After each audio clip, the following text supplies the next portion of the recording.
Desire, it begins as a spark, an invisible pull inside the human mind.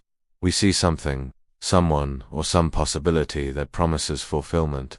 It whispers in the background of our thoughts, shaping our behavior in ways we rarely recognize. Desire can build civilizations, move armies, and inspire art. But when desire is left unchecked, when it becomes obsession, it can also destroy lives, collapse empires, and lead people into madness. This is the dark side of desire, a force both creative and destructive, and it is deeply woven into the human condition. Philosophers have debated desire for centuries. Plato considered it a form of divine madness, an energy that can elevate us or drag us down. Freud described it as the unconscious drive that shapes our every action, rooted in primal urges. Modern psychology views desire as motivation, the fuel behind every choice we make. Without it, we stagnate. But when desire becomes overwhelming, it ceases to push us toward growth and instead enslaves us. The danger lies not in desire itself, but in its intensity and the way it reshapes our perception of reality. To understand the dark side of desire, we must first look at its foundation. Every human being has needs: biological, emotional, and social. Food, security, love, recognition, power. Desire emerges from these needs, extending beyond survival into the realm of imagination. We don't just want food, we want the finest meal. We don't just want shelter, we want status. We don't just want love, we want eternal devotion. This expansion of basic needs into infinite cravings is where desire transforms into something dangerous. The more we feed it, the more it grows. Consider the story of Narcissus from Greek mythology. He looked upon his reflection in the water and fell in love with it.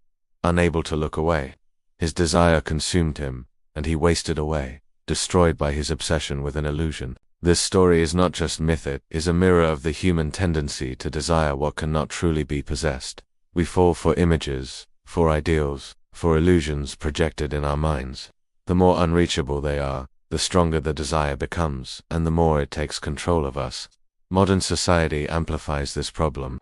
Advertising thrives on creating desire where none existed. Social media feeds our longing for recognition, comparison, and perfection. Each post is designed to spark envy, to create the sense that we lack something essential. The cycle is endless. We want, we chase, we acquire, and then we want again. The satisfaction never lasts because desire is not designed to be satisfied. Its true nature is endless hunger.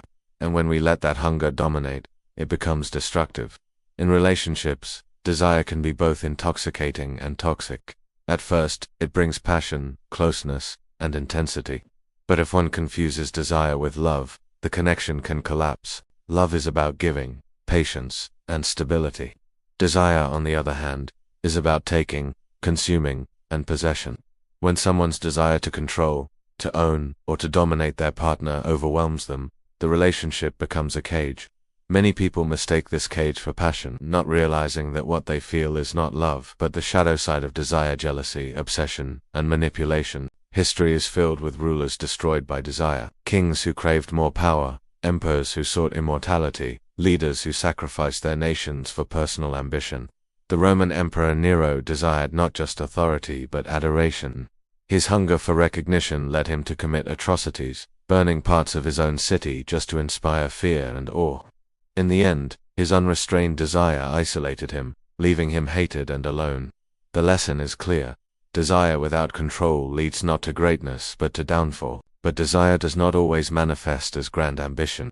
Sometimes it appears in subtle ways: in addictions, in compulsive behaviors, in quiet obsessions that eat away at our lives. The gambler who cannot walk away from the table, the person who checks their phone every minute, desperate for validation, the consumer who buys endlessly, chasing happiness through possessions.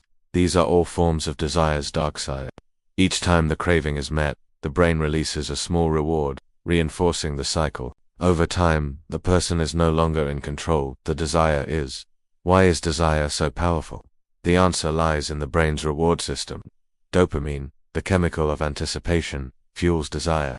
It is not the pleasure of achieving something that drives us most strongly, but the anticipation of it. The chase is more intoxicating than the catch. Once the goal is achieved, the brain quickly moves on to the next desire, leaving us restless. This cycle ensures survival, pushing us forward, but in a world of infinite options, it becomes a trap. We are constantly chasing, never arriving. The philosopher Schopenhauer believed that life itself is suffering because it is driven by desire. According to him, satisfaction is temporary, and once one desire is fulfilled, another rises to take its place. The only escape, he argued, was to renounce desire altogether. But is that realistic? Can we truly live without desire? Perhaps not. What we can do, however, is learn to master it rather than let it master us. The key lies in awareness. When we recognize the mechanics of desire, we gain the ability to step outside its control. Meditation, for example, is a practice of observing thoughts and cravings without acting on them. It builds the space between impulse and action. Stoic philosophy also teaches this discipline, to separate what we can control from what we cannot, and to understand that external desires are never fully under our command. By focusing on inner strength rather than outer cravings, we reduce the power that desire holds over us. Yet mastery of desire is not about destroying it. Desire, when harnessed, can be a source of creativity and progress. It inspires innovation, fuels ambition, and brings people together. The difference between constructive and destructive desire is intention. When desire is tied to values, to a larger purpose, it becomes meaningful. When it is tied only to ego, envy, or fear, it becomes toxic. The same fire that burns can also forge. Consider the artist driven by desire to express truth, or the leader motivated by desire to uplift others. Their longing is not for possession, but for creation. They still feel the hunger of desire, but it is channeled towards something beyond themselves. This is the higher form of desire, not about consuming, but about contributing. To walk the fine line between the light and dark sides of desire is the challenge of every human being. The dark side of desire is seductive because it feels powerful. When we want something intensely, we feel alive, focused, driven. But this rush is temporary, and if unchecked, it leads us into cycles of suffering. The antidote is not denial, but discipline. To ask ourselves, why do I want this? What purpose does it serve?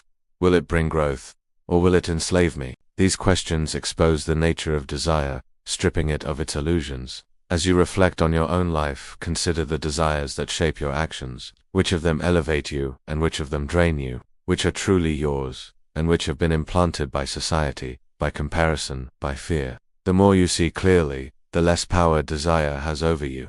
True freedom is not the absence of desire, but the ability to choose which desires deserve your energy and which do not. Desire is a fire that will always burn inside the human heart. It is up to us whether it becomes a guiding light or a consuming flame. The dark side of desire waits for those who chase endlessly without reflection. But for those who learn to master it, desire can become the spark that illuminates the path toward wisdom, fulfillment, and true strength. So, remember this: desire will never stop calling. The question is, will you answer blindly, or will you choose to master the call?